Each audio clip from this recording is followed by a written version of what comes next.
जय श्री कृष्णा भाइयों और बहनों। आज के वीडियो में मैं आपको बहुत ख़ास बात बताने वाली हूँ। आज के वीडियो में यह बताने वाली हूँ कि अधिक मास के अंतिम 5 दिन में पंचरात्रि व्रत कैसे किया जाए और इस महीने की परमा एकादशी का उदया तिथि में व्रत कब किया जाए। प्रिय भाइयों और बहनों, अब अधिक मास में अति पुण्यदायिनी परमा एकादशी आने वाली है।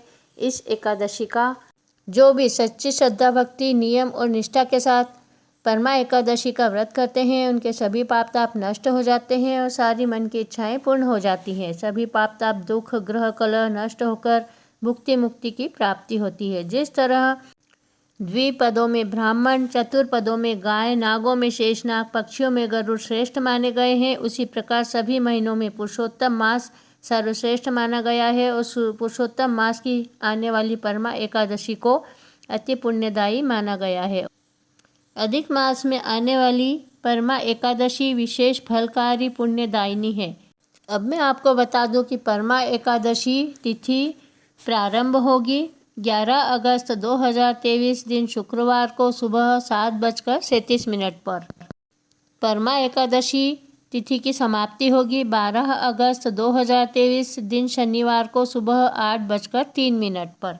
12 अगस्त को एकादशी तिथि सुबह 8:03 तक रहेगी, इसीलिए उदया तिथि में रहने के कारण परमा एकादशी का व्रत 12 अगस्त शनिवार को ही रखा जाएगा। अब मैं एकादशी के पारने का शुभ मुहूर्त बता रही हूँ। पारने का समय होगा 13 अगस्त 2023 दिन रविवार को व्रत का पारना किया जाएगा।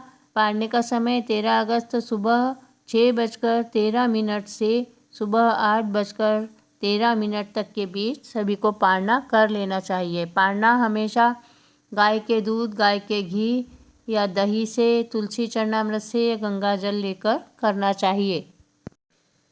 तो भाइयों और बहनों, अधिक मास पुरुषोत्तम मास का यह पावन पवित्र पुण्यदायी महीना पूर्णता की ओर अग्रसर हो रहा है और इसका बहुत सारे भाइयों और बहनों ने बहुत ही नियम से व्रत किया है, दान पुण्य किए हैं और बहुत सारे अनुष्ठान किए हैं, गीता भागवत रामायण का पाठ किया है।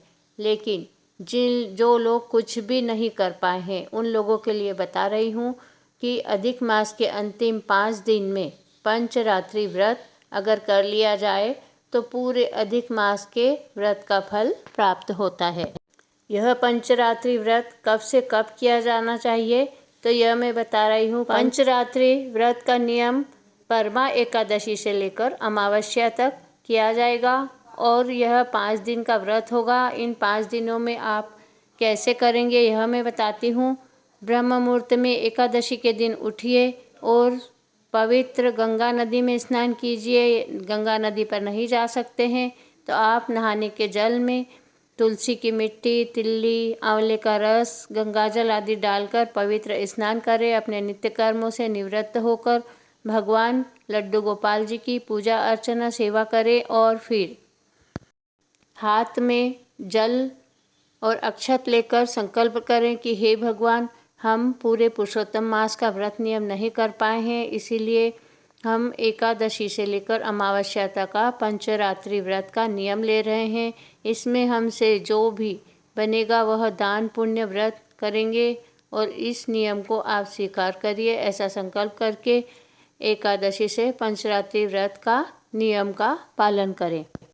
अब पंचरात्रि व्रत में 5 दिन हमें क्या करना है तो इसमें रोज़ सुबह ब्रह्म मुहूर्त में उठकर पवित्र जल में गंगा जल डाल के रोज़ स्नान करें, तुलसी जी की पूजा करें, भगवान सूर्य को अर्घ्य देवें और भगवान पुरुषोत्तम की, राधा कृष्ण की या लड्डू गोपाल के विग्रह की पूजा करें, उन्हें भोग लगाएं, आरती करें, पवित्र जल से पंचामृत से स्नान कराएं और उनकी आरती आदि करें। उसके अलावा इसमें दान पुण्य का बहुत अधिक महत्व है। जैसे आप सभी तरह के दान कर सकते हैं। फलों का दान, अन्न दान, वस्त्र दान करें, दीप दान का बहुत अधिक महत्व है वह करें, गायों को घास खिलाएं, गो दान करें, भूमि दान करें, स्वर्ण दान करें, पंचरत्न का दान करें और संपुट का दान करें। इस तरह सामर्थ्य के अनुसार सभी तरह के दान करें। ब्राह्मणों को भोजन करवाएं, मिट्टी के घड़े में जल भरकर मिट्टी के घड़े का दान करें, तांबे के लोटे में, तांबे के पात्र में तिल आदि भरकर उसका दान करें। यह सब दान करने से अनंत गुना फलों की प्राप्ति होगी और पूरे अधिक मास के व्रत नियम के फल का 5 दिनों के व्रत करने से ही प्राप्ति हो जाएगी। इसीलिए आप सभी को पंचरात्रि व्रत अवश्य करना चाहिए। पंचरात्रि व्रत में आप 5 दिन विष्णु सहस्त्र नाम का पाठ करें, भगवान ओम नमो भगवते वासुदेवाय का जाप करें, रामायण पढ़ें, गीता जी पढ़ें। पंचरात्रि व्रत में 5 दिन आप सत्कर्म जितने कर सकते हैं उतने सत्कर्म करें और 5 दिन आप केवल फलाहार करके व्रत कर सकते हैं। अगर वो नहीं कर सकते तो एक समय फलाहार और एक समय भोजन करके भी इस व्रत को कर सकते हैं। 5 दिन में किसी अपनी प्रिय चीज़ का त्याग कर सकते हैं। ब्रह्मचर्य व्रत का पालन करें और तुलसी जी की सेवा करें और दीपदान करें और रोज़ भगवान लड्डू गोपाल का तिल अर्चन करना बहुत अधिक फलदायी है।